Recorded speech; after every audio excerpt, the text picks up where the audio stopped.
नमस्कार। जय श्री जगन्नाथ। ज्योतिषाचार्य डॉक्टर सस्मिता मिश्र सबुदिन परि आपण मानक पाई नहीं आसी ग्रह मानकर अवस्थिति और पंचांग दैनिक राशिफल विषय रे आसंतु जानिमा ग्रह मानकर अवस्थिति संपर्क रे। मंगल मेष राशि रे, देवगुरु बृहस्पति वृष राशि रे, रवि बुध शुक्र मिथुन राशि रे, केतु कन्या राशि रे, चंद्रमा बिछा राशि रे, शनि कुंभ राशि रे, राहु मीन राशि रे संचरण करछन्ति। आजिर पंचांग 2024 मसीहा जून मास 20 तारिख विक्रम संवत 2081 शकाब्द 1945 साल 1431 गजपति अंक 68। रवि उत्तरायण गति रे ग्रीष्म ऋतु ज्येष्ठ मास शुक्ल पक्ष गुरुवार दिवा 7:48 पर्यंत त्रयोदशी पर चतुर्दशी तिथि संध्या 6:44 पर्यंत अनुराधा नक्षत्र, रात्र 9:23 पर्यंत साध्य जोग पर शुभजोग, दिवा 7:39 पर तैतल्यकरण, रात्र 7:41 पर्यंत गरकरण। आज सूर्योदय प्रातः 5:10 सूर्यास्त संध्या 6:23।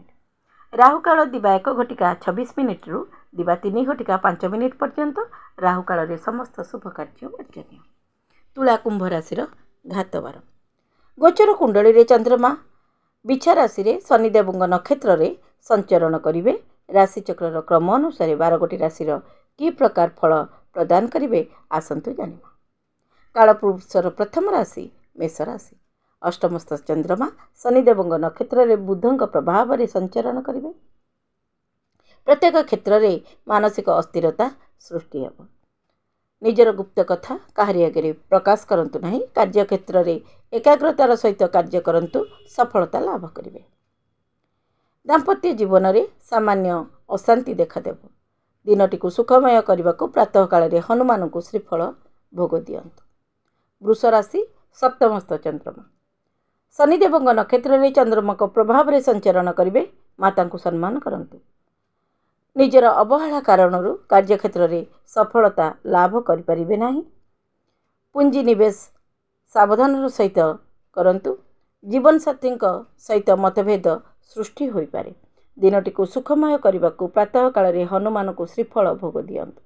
मिथुन राशि षष्ठस्थ चंद्रमा शनिदेव नक्षत्र रे बुधंक प्रभाव रे संचरण करिवे।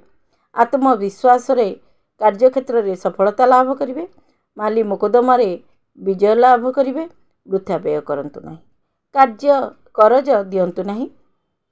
विदेश यात्रा रे सफलता मिलिबो। व्यक्तित्व उपरे सकारात्मक प्रभाव पड़िबो। जीवन साथी सहित मधुर संपर्क रखिबाकू चेष्टा करंतु। खाद्य पानीय रे सावधानता अवलंबन करंतु। दिनटी को सुखमय करने प्रातः काल रे हनुमान चालीसा और बजरंग बाण पाठ करंतु। कर्कट राशि पंचमस्थ चंद्रमा शनिदेव नक्षत्र रे राहु को प्रभाव रे संचरण करिवे। कार्यक्षेत्र में अन्यर भरोसा करंतु नहीं। समस्या सृष्टि हो पारे। भविष्यत योजना कार्यकारी हेबो। प्रियजन सहित साक्षात करी आनंद अनुभव करिवे। निजर गुप्त कथा काहाकू कहंतु नहीं। दाम्पत्य जीवन रे सामान्य सुख लाभ करिवे। दिनटी को सुखमय करने को प्रातः काल रे हनुमान को कदली भोग दियंतु। सिंह राशि चतुर्थस्थ चंद्रमा शनिदेव नक्षत्र रे राहु को प्रभाव रे संचरण करिवे। माता स्वास्थ्य प्रति सावधान रुहंतु। भविष्यत पई चिंतित रहिबे। मानसिक अस्थिरता सृष्टि हेबो। कार्यक्षेत्र रे नूतन बंधु मिलिबे। बैंक सहित जड़ित कार्य संपूर्ण हेबो। अध्ययन क्षेत्र रे विद्यार्थी बारंबार बाधा प्राप्तर सम्मुखीन हेबे। जीवन साथी सहित वैचारिक मतभेद सृष्टि हेबो। दिनटी को सुखमय करने को हनुमान चालीसा और बजरंग बाण पाठ करंतु। कन्या राशि तृतीयस्थ चंद्रमा शनिदेव नक्षत्र रे रवि प्रभाव रे संचरण करिवे। आत्मविश्वास रे वृद्धि घटिबो। ठीक समय रे कार्य संपूर्ण हेबो। नूतन योजना कार्यकारी होई पारे। कार्यक्षेत्र रे पूर्वरु अटकी थिबा कार्य संपूर्ण हेबो। कार्यक्षेत्र रे काहाकू असम्मान करंतु नाही। संतान पक्षरु शुभ संवाद लाभ करिवे। दिनटी को सुखमय करने को प्रातः काल रे शिव रुद्राष्टकम पाठ करंतु। तुला राशि द्वितीयस्थ चंद्रमा शनिदेव नक्षत्र रे गुरु प्रभाव रे संचरण करिवे। मन को शांत रखंतु। धैर्यर सहित कार्य करंतु नचेत समस्या सृष्टि होई पारे। कार्यक्षेत्र रे कार्य असंपूर्ण रहिबो। कार्यक्षेत्र रे अनिश्चितता भाव सृष्टि हेबो। पुराणा बंधुंक सहित साक्षात होई पारे। पूर्वरु थिबा माली मोकदमा समाधान घटिबो। जीवन साथी को संदेह करंतु नहीं। दिनटी को सुखमय करने को प्रातः काल रे माता लक्ष्मी को आराधना करंतु। बिछा राशि शनिदेव नक्षत्र रे शुक्र प्रभाव रे संचरण करिवे। सावधानता अवलंबन करंतु। कार्यक्षेत्र रे परिवर्तन करंतु नहीं बा कौनसी गुरुत्वपूर्ण निष्पत्ति नियंतु नहीं। समय रे सहयोग लाभ करी विराट क्षति रक्षा पाइबे। निजर क्रोध को नियंत्रण करंतु। वाहन क्रय करने को थिले दूरे रुहंतु। वस्त्र आभूषण क्रय करि पारंती। स्वास्थ्य प्रति यत्नशील हुंतु। जीवन साथी सहित मतभेद सृष्टि होई पारे। दिनटी को सुखमय करने को प्रातः काल रे हनुमान को श्रीफल भोग दियंतु। धनु राशि द्वादशस्थ चंद्रमा शनिदेव नक्षत्र रे चंद्रमा को नक्षत्र रे राहु प्रभाव रे संचरण करिवे। माता को सम्मान करंतु। कार्यक्षेत्र रे बुझी विचारी कार्य करंतु। समय रे कार्यक्षेत्र रे संपूर्ण होई परिबो नाही। भूमि भवन संबंधी योजना रे सावधानता अवलंबन करंतु। यात्रा कष्टकर हेबो। माली मोकदमा रे जड़ित थिले तार समाधान हेबो। करज दियंतु नाही। स्वास्थ्य प्रति सावधान हुंतु। दिनटी को सुखमय करने को हनुमान चालीसा पाठ करंतु। मकर राशि एकादशस्थ चंद्रमा शनि को नक्षत्र रे देवगुरु प्रभाव रे संचरण करिवे। संतान पक्षरु शुभ संवाद मिली पारे। कार्यक्षेत्र रे सफलता लाभ करिवे।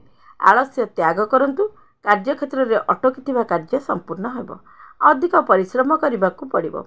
विदेश यात्रा रे सफलता लाभ करिवे। पिता स्वास्थ्य रे चिंता लगी रहिबो। दिनटी को सुखमय करने को हनुमान चालीसा और बजरंग बाण पाठ करंतु। कुंभ राशि दशमस्थ चंद्रमा शनिदेव नक्षत्र रे केतुंक प्रभाव रे संचरण करिवे। माता स्वास्थ्य रे समस्या सृष्टि होई पारे। निजर बाणी को नियंत्रण करंतु। शुभ संवाद लाभ करिवे। परिवार सहित आत्मविश्वास रे वृद्धि घटिबो। नूतन योजना कार्यकारी होई पारे। कार्यक्षेत्र रे पुंजी निवेश करी लाभदायक परिस्थिति सृष्टि हेबो। मित्रंक सहयोग मिलिबो। जीवन साथी सहित मधुर संपर्क स्थापन करंतु। दिनटी को सुखमय करने को प्रातः काल रे गणेश भगवान को दुर्वा अर्पण करंतु। मीन राशि नवमस्थ चंद्रमा शनिदेव नक्षत्र रे कार्यक्षेत्र रे तरभरिया भावे कौनसी निष्पत्ति नियंतु नहीं। बुझी विचारी कार्य करंतु। यात्रा सफल हेबो। धन प्राप्तिर जोग रही। पिता स्वास्थ्य प्रति सावधान रुहंतु। पिता सहित मतभेद सृष्टि होई पारे। नूतन वाहन क्रय करि पारंती। दिनटी को सुखमय करने को प्रातः काल रे हनुमान चालीसा पाठ करंतु। ए थिला मेष ठारू मीन पर्यंत 12 गोटी राशि राशिफल। दैनिक राशिफल कार्यक्रमटी जदि आपण मानकु भल लगी थाए ताहले लाइक शेयर सब्सक्राइब करने को आदौ भूलंतु नहीं। नमस्कार। जय जगन्नाथ।